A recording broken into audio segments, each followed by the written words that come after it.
গণপ্রজাতন্ত্রী বাংলাদেশ সরকারের মাননীয় প্রধানমন্ত্রী জনাব তারেক রহমান এমপি আমাদের মাঝে উপস্থিত হয়েছেন।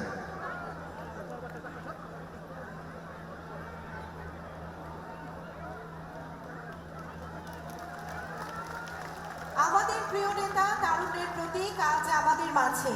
এটি কেবল একজন প্রধানমন্ত্রীর আগমন নয়, এটি কৃষকের অধিকার ও মর্যাদা প্রতিষ্ঠার এক নতুন সূর্যোদয়।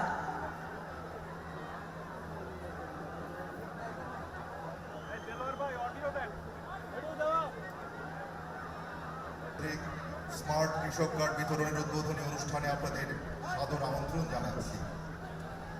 সম্মানিত সুধী, আমাদের অনুষ্ঠানে তাদের প্রতি সম্মান প্রদর্শন করা, রাষ্ট্র বিষয়ে সন্তুষ্ট থাকা, উপকার স্বীকার করা, সৎকর্মী, নিজেকে নিবিষ্ট রাখা, সাহিত্য মঙ্গল, ভালো কাজ, পুণ্যময় কাজ,